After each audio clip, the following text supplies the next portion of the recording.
JoyBoy and Emu have apparently a much deeper relationship than I ever imagined, and I think that the secret to uncovering truly everything in the series kinda hinges on that original dynamic. Were they crewmates? Rivals? Best friends? Lovers? Well, probably not lovers, but they meant something to each other very clearly, and it's also obvious that Emu's domination of the entire planet is somehow directly tied to his personal views on JoyBoy, and I gotta say it, maybe even JoyBoy's views? Like, was JoyBoy low-key kinda evil maybe? Was JoyBoy misguided and problematic? And if so, how does that all change the final outcome of the series as we know it when Luffy is gonna find his big treasure?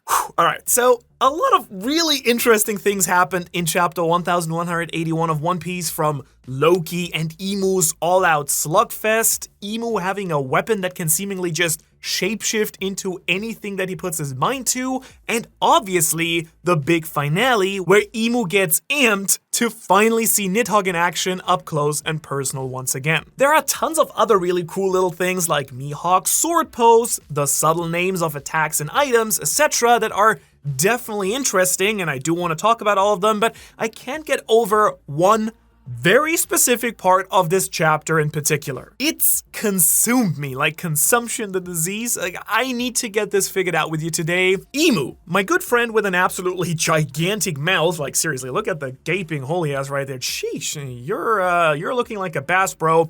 Anyhow, Emu, dude, seriously, what do you mean true happiness only comes from domination? Isn't that right, JoyBoy? Okay, now I'll admit that the verbiage could be different depending on the translation you read, whether it's the Japanese, the official, or any of the scans, but the sentiment, either way, is clearly there. Emu lays out a list of things that are admittedly, really accurate when you look at humanity as a whole, sadly.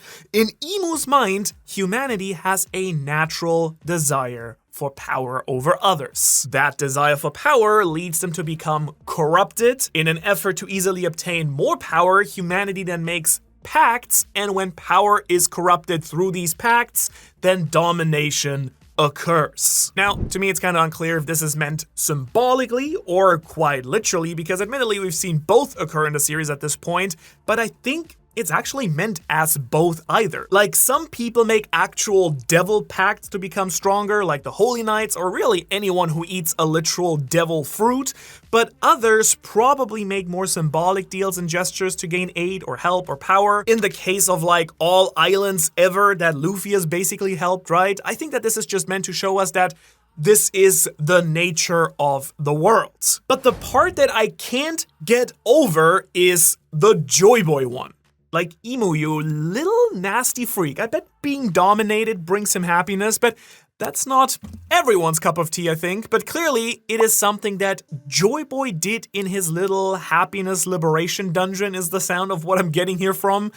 Ultimately, I feel this is suggesting two very important big things. One is that Emu and JoyBoy seem to have some sort of positive-ish relationship at some point, which is absolutely a massive hint, at least for theory crafting. From my perspective, this is like a huge deal. Like, now I can finally warrant some ideas I've had with, see, look, they liked each other, right? But secondly, it does feed into something that Vegapunk brought up in his massive speech at the end of Egghead Island. Remember how Vegapunk pretty much outright said that the Void Century was a massive gray area, right? That he didn't really know what side was right and who was wrong, which is kind of why he was low-key pissed at the Roger Pirates, because they had some sort of idea on the actual course of events, but didn't share anything with the world. And that's kind of an odd statement to make, because it's JoyBoy, right? Like, right? He's the good guy, no?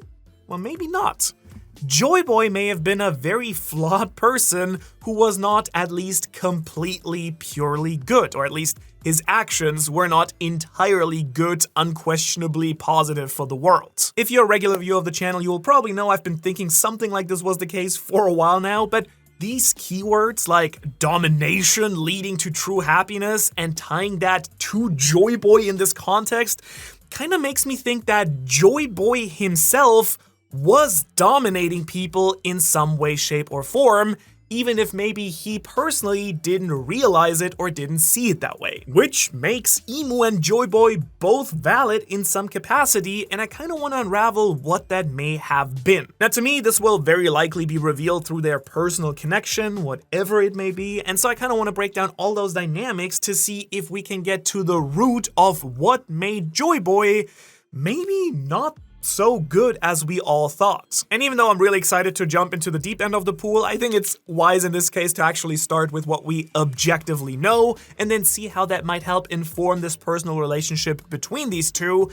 And one big glaring detail is that JoyBoy, according to Dr. Vegapunk himself, was the first pirate ever. Now, throughout the story, JoyBoy has always been wrapped in this imagery of laughter, liberation, giant grinny smiles, and that kind of energy that makes you want to jump off a ship and just trust the fall later. Just follow this man, kind of like Luffy, right? Now, obviously, Oda wants us to draw a connection here very clearly between Luffy and JoyBoy, which means that someone has to actually be responsible on his crew. And that leads me to the current king of the world and devil. Was Imu JoyBoy's first mate who betrayed him or realized the error in JoyBoy's ways and staged a coup d'etat, a suit de coup d'etat, something like that? Let's face it, we can't really deny that Oda is writing a very circular story, it seems, where situations tend to reoccur throughout different time periods. As Raja put it, the winding of the ages, inherited will, things keep happening again. It's clear that history is repeating itself in One Piece, and if JoyBoy was our Luffy figure and our Roger figure, someone else responsible and stern and clear-headed needed to be by his side to kind of balance him out a little bit. Roger had Silver's the Dark Knight Rayleigh, favorite character. Monkey D. Luffy has Roroner, King of Hell Zoro, and maybe, just maybe, JoyBoy had Nerona, King of the World, Imu. Now, no matter how you cut it, on a pirate crew in One Piece, the captain is the dream, and the right hand is the reality. Like, they're both kind of crazy, but when it comes down, the captain is saying, we're gonna change the world, and then the right hand needs to go, okay, cool, but let's chill. We also need some food, maps, strategy, and maybe not just die in the next 10 minutes, and also, how do I get hammered? I want beer, I like beer, still like beer, we drank beer, boys and girls on the crew. Actually, maybe Nami is Imu now that I think about it, but I hope you still see the vision here. And you see, my friend, that dynamic actually matters a lot, and it might be the key to unraveling the weird obsessive thing that Imu has with JoyBoy, but also why there is such a pointed message about JoyBoy from Mu in chapter 1181. Now, to be completely honest, Imu has never exactly felt like the big dreamer type to me. He seems more like a dastardly schemer, making big moves and slices like lasagna, which, based on everything that we do know about Imu, lines up pretty well, right? He's got some big plans moving, he cares about names, details, and figures from history, and clearly has a plan that has been at least 800 years in the making. In other words, not exactly very JoyBoy or Luffy-esque, especially because it seems like the Poneglyph plan was probably more of a Lily move, not a clear JoyBoy move. Really, what I'm getting at is that JoyBoy feels like the blazing sun, and Imu feels like the shadow cast by his glory. A dark king in his own right, kinda like Rayleigh or Zoro, to their respective captains. So imagine ancient JoyBoy sailing the world, uniting the races, laughing with the giants, promising the fishermen a better tomorrow, all that stuff, shaking hands with kingdoms, and telling everyone they can be free. Absolute aura, peak charisma, basically, right? He's the kind of person who enters a room and punches out any of your problems so you can have a massive big smile on your dumb face as well. He will make you happy at all cost. That's his nindo. That's his ninja way. But imagine being the one standing next to JoyBoy, the one cleaning up after the speeches inevitably offend someone on accident, the one dealing with setting up new political structures and kingdoms that were liberated by you, and realizing a deep, dark truth, people with freedom are just bound to crave more power. So Imu may have just been the one guy who realized that when everyone can do whatever they want, some people are just gonna end up doing some absolutely horrific shit. Which, may seem a little bit dark for One Piece, but it is literally something we've seen in the series over and over again. Zebek's gang caused very similar problems in the past. Roger and his crew were not exactly the good guys. How they didn't really do much to help the slaves on God Valley. They just wanted to lay some pipe and skedaddle, basically. Even Luffy's crew, arguably, and especially the Grand Fleet, take his message and spin it in some bad ways. Look at Bardo, the prime example of this, because he caused a ton of trouble for Islands and Luffy, which left him getting shot by Papa Yasop and the other red hair crew, which also just happens to be the name of my team member Blake's new cover band. I actually only do covers of Huey Lewis and the News Greatest Hits, but that's a different story. Now, I don't think it's super wild to assume now, especially seeing Imu drop a bombshell line like "Domination is the true way to bring happiness," right, JoyBoy? That maybe JoyBoy was just as problematic during the Void Century as any other force then. It was basically just maybe toxic positivity, like JoyBoy may have believed freedom at all costs was worth it, and that he'd just do anything to make anyone he met smile. But this might have ended up leading to chaos, uprising, rebellions, destabilizing the entire world, and all the great stuff that Imu cannot allow since, well, that would go against his captain's true dream. If Imu thinks that JoyBoy wants to bring the world total happiness, and he saw his captain achieve this by dominating some people, well, that's not gonna be enough. JoyBoy could have shown Imu the way, and Imu is the one taking it, a step further because he just, kinda wants his own captain's dream to become reality and be achieved. So Imu's real plan might just be happiness for everyone, just like his captain wanted, but Imu's approach is a little bit more clinical, and that's why despite all of this beef with JoyBoy, Imu seems to kind of still respect the living hell out of him, is what I'm reading from this chapter. If you don't see it that way, let me know in the comments how you're reading it, because to me, that's the vibe that I'm getting. But think about it, like keeping the giant straw hat. People preserve things that obviously matter to them. So this hat might just be a reminder to Imu what his true goal is, bringing JoyBoy's dream to the world, and that may have absolutely crushed JoyBoy, since his dream is what created this absolute nightmarish scenario that, the One Piece world is living in right now. Also, just to point it out here, one other detail I kind of can't ignore when talking about this, Imu's pact symbol, this one here, still carries shapes that to me feel weirdly close to pirate iconography. Like there's some faint Jolly Roger energy in some of that design, I feel, and if Oda is doing that on purpose, it may be his little wink wink that Imu was once part of a pirate crew as well. But I also must admit that there is another angle to look at things here that kind of feels just a little bit stronger than this idea, at least to me, as much as I like the idea that they were crewmates. JoyBoy was assuredly the first pirate, which at least to me means that there must have been maybe a first Marine at some point in history too, right?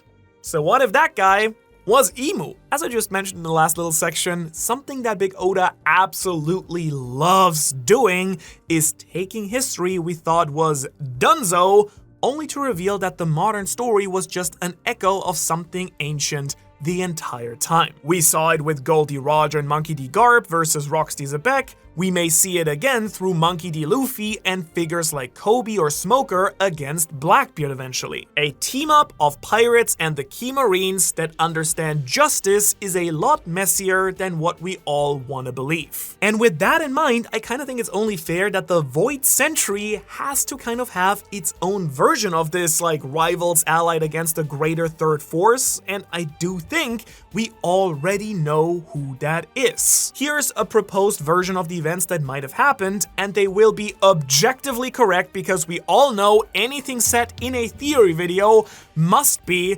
perfectly 100% accurate. If you think it's not, I'm sorry, please don't be mad at me. I'm just a guy trying his best and honestly just having fun with his favorite story. Now, JoyBoy and his merry band of misfits were the first pirate crew ever, sailing under the banner of freedom and happiness. Labeled this because JoyBoy was someone who rejects authority, crosses borders, unites strange people and groups, and just laughs in the face of fear and death. Imu then could have been the ancient marine figure, the first guardian of order, the commander of a proto-world navy, maybe even the leader of some Silicon Valley Holy Knight startup whose job was to keep nations stable, while JoyBoy was out there causing emotional awakenings and large-scale property damage to everything and everyone. Also probably some major tax evasion, if I were to guess, but different story. Imu was hot on JoyBoy's tails, not because he thought JoyBoy was evil, but because the ripple of JoyBoy's actions was messing things up bad. He was individually dominating countries, fixing problems for whomever he kind of felt like it, and he wasn't doing it out of malice, but he may have absolutely been leaving a massive void of political structure and just a trail of, chaos and confusion and destruction behind him, causing just a lot of potential problems. No one man should ever have all that power. But I still think that JoyBoy probably meant well and was dominating people so that the majority he saw could be happy. Hence the 1181 line from Imu about JoyBoy dominating to bring happiness, which might actually explain why Imu, of all people, keeps Garp around despite Garp's personal rejection of Imu's complete existence and authority, because if Imu is actually somewhere deep down a reasonable guy, or was a reasonable guy, then he would see that Garp, at the very least, is standing on the same business that Imu also stands on, or used to stand on. Garp opposed piracy, but he clearly respected Goldie Roger as a man. Roger was, unarguably, dangerous, chaotic, impossible to control, but he was also one of the good ones, or at least the better ones. Garp knew the difference between the label of a criminal and the actual character of a person, but he also realized the chaos that Roger created influenced other people in truly bad ways. And so Imu may have just felt the same way about JoyBoy. He may have admired JoyBoy's courage, charisma, power, refusal to bow down to the ancient kingdom that he was born in. How they may have even fought many times, and Imu may have called out his actions publicly, but then Loki privately admitted that the world needed some people like JoyBoy. But there's also a universal, really ugly truth to this, because even if JoyBoy himself was somewhat noble like Luffy, the era that JoyBoy inspired may not have been. He was a symbol of liberation, but not all people need to be liberated. Not all people deserve freedom, at least in Imu's eyes, right? Because there may have been some bad guys out there that JoyBoy was chill with, people who caused wars, destroyed islands, and ravaged lands and short skirts alike. JoyBoy's view on freedom may have been noble, but the symbol he was inspired the wrong type of people, kinda like Roger did with inspiring the Great Pirate era, and not exactly everyone there is great. In fact, the majority probably is pretty bad. That's the danger of symbols, my dear viewer. The symbol doesn't get to choose who copies it and uses it. It can be twisted, used for the wrong purpose, and politically be twisted in a way to manipulate factions. Surely I needn't explain that to you. You can just look at the news in whatever country you live in, or watch shows like The Boys, or other more politically driven anime if that's up your alley. Like, as a German, again, sadly too familiar with symbols from other cultures or other people that have a different meaning being bastardized for your own ideology. If, hopefully you know what I'm talking about. Point being, symbols are influential, and sometimes living symbols can be even more dangerous. And to be fair, suddenly Imu's viewpoint become a lot more, I hate to say reasonable, but at the very least understandable. Not righteous, not kind, and clearly bad in execution, but still understandable. Maybe Imu looked at JoyBoy and realized the problem wasn't JoyBoy himself, the problem was everyone who would imitate him without having his actual heart without those silly little drums of liberation and the big old grin and being truly selfless and wanting to bring joy to other people, JoyBoy was kind of the exception, but he still needed to be removed to avoid the big bad copycats. Now you might have realized I already alluded to a potential third party here, a common ally that maybe JoyBoy and Emu even teamed up against to really finish off this entire parallel.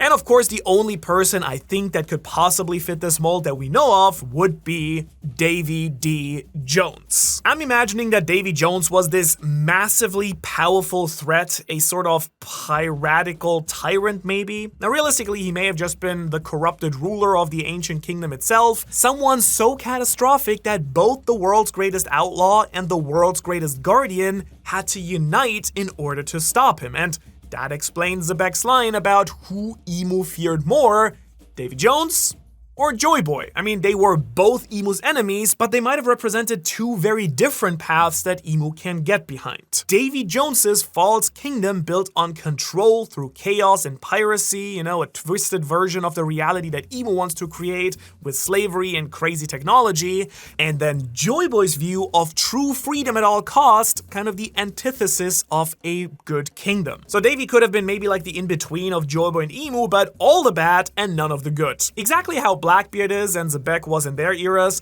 their ancestor may have been the ultimate third party, and that's why both of them could have teamed up against him in order to defeat him. I could see a world where JoyBoy and Emu, just like Roger and Garb, were these two rivals forced onto the same side because this guy was simply too much, too dangerous, and too powerful. Maybe because Davy Jones was using something like the Abyss or the Devil Fruit before Emu ever got their hands on it, and if that happened, it would explain a lot of lingering imagery that connects the Davy clan to Emu. Abyssal motives and sea curses, Emu's void-like darkness.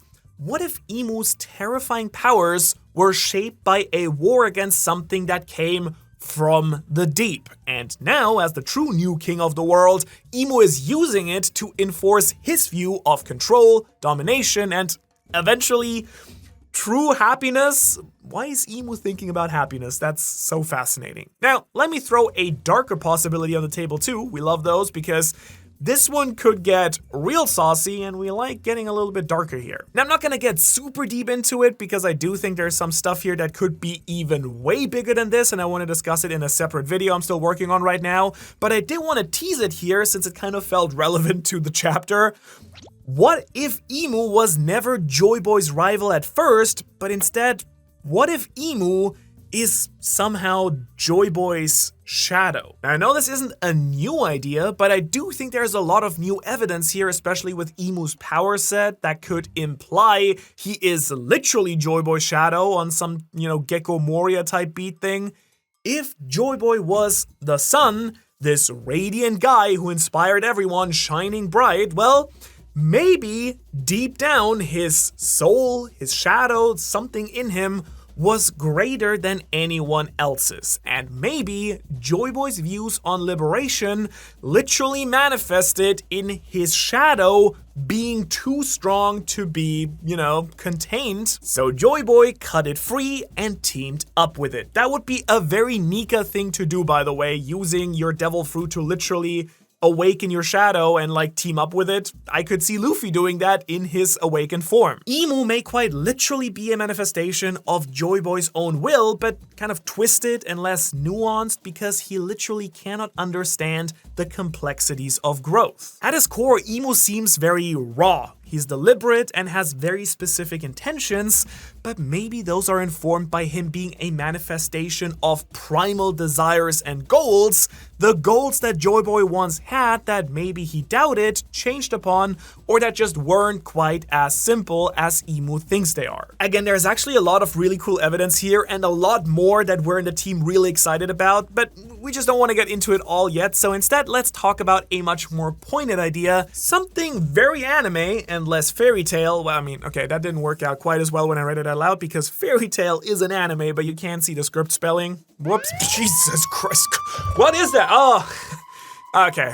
It's just my new Patreon alarm. All right, let's see who we've got that just joined the Ohara Patreon. It's Wave Boots. What a cool username. Reminds me of The Legend of Zelda, like some boots you can walk with on the waves. Anyhow, the Patreon is getting a little wild recently, and I think you'll want to check it out, get some exclusive art assets, content like early chapter reviews, behind the scenes, and I don't know, maybe you'll even appear in a video like this. So check it out in the description below. Now, with the shameless plug out of the way, let's talk about the version of JoyBoy and Imu's bond that feels the most anime, the most tragic, and honestly, the most likely to just emotionally devastate us when Eiichiro Oda finally pulls back the curtain. What if JoyBoy and Imu weren't just rivals or enemies? What if they were actual brothers? And they were roommates? Now, with a story like One Piece that's built on all these found family vibes, Luffy and Ace, Whitebeard and his crew, I'm not sure if this was 100%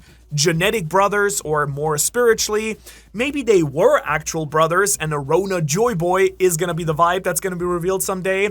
But also, it could be symbolic, right? They share that big old cup of Bing sake, and then the boys are brothers in all ways but blood. And I guess it'd be that way because that's about as emotionally traumatizing as One Piece gets, and it really makes me want to cry when two young men are just homeboys so hard they become family, and then someone dies. And in manga in general, the stuff that's Oda stated has inspired him, the pattern really stacks and this possibility gets very, very loud. Now, understandably, I know that some of you guys really hated when I get all Naruto piece with things, but you really can't deny that when it comes to multi-generational terror enforced by an evil brother, Kishimoto low-key kinda crushed it. So yes, I propose that maybe what we're getting from JoyBoy and Imu could be a classic case of Hashirama Senju and Madara Uchiha, right?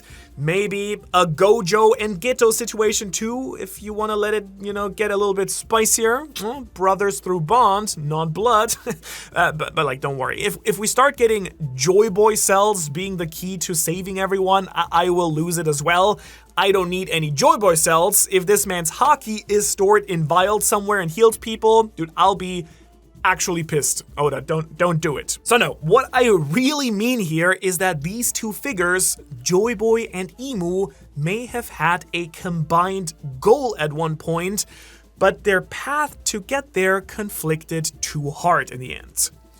One believes in connection, one believes in control. One trusts people, one trusts systems. One opens their arms, one builds walls. That structure that Hashirama and Madara had in Naruto could fit JoyBoy and Imu disturbingly well. JoyBoy, based on every scrap of symbolism we've gotten for him, feels like freedom incarnate.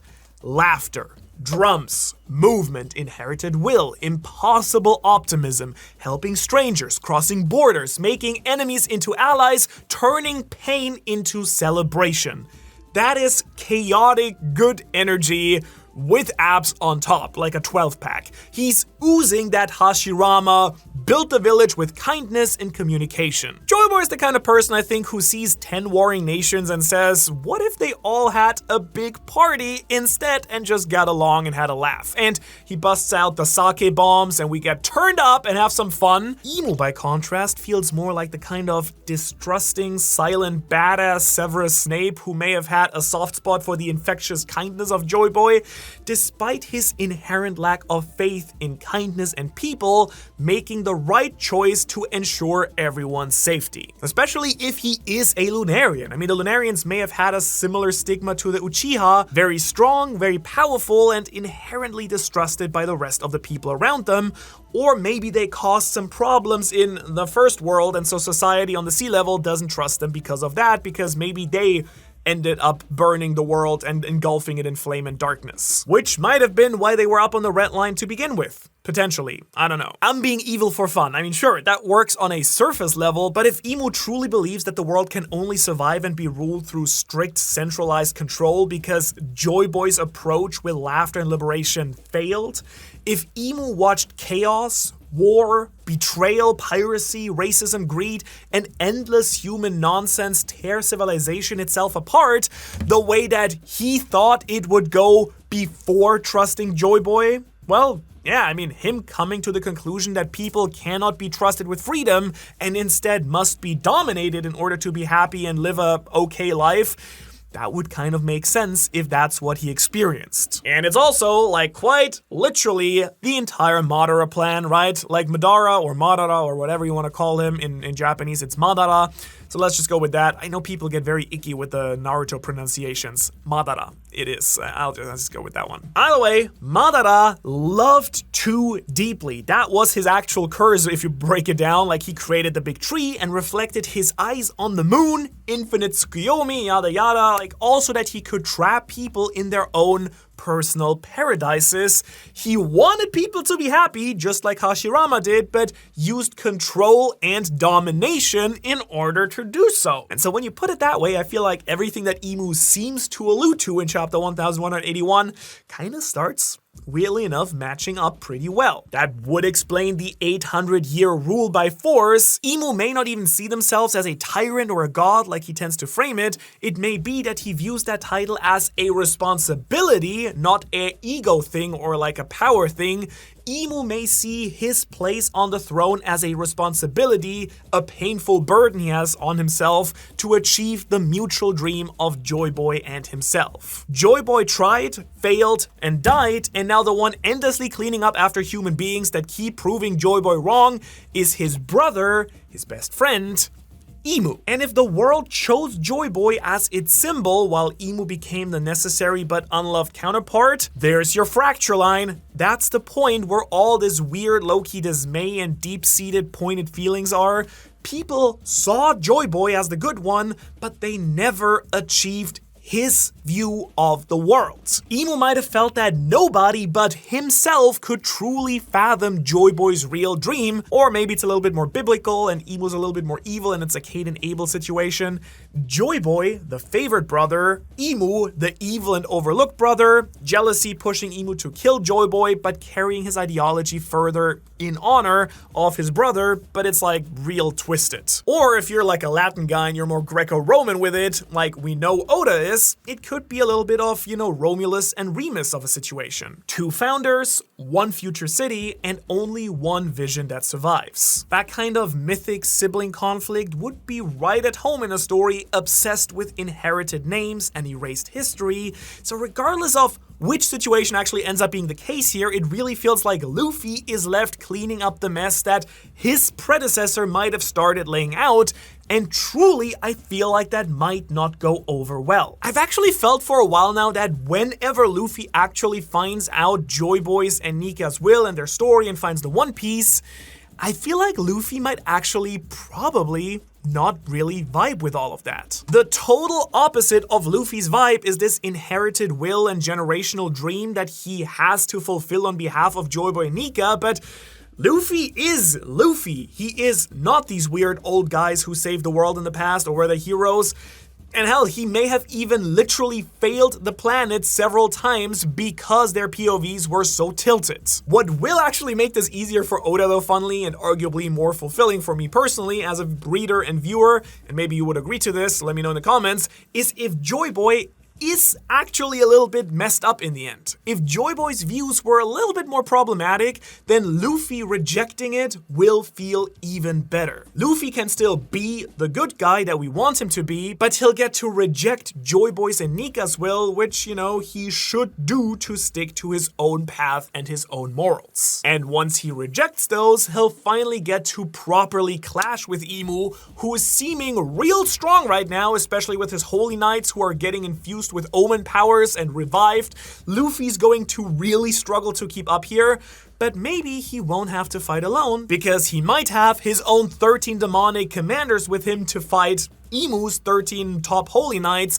And if you want to see who I think they are and what the matchups are going to be at the end of the story, who will bring Luffy to the top of the world, you can watch that video right here. Otherwise, thanks for watching. Thanks again to all of our fantastic Patreons, and I will hopefully see you in the next video on Tuesday, where we're gonna talk about the weapon. Oh yeah.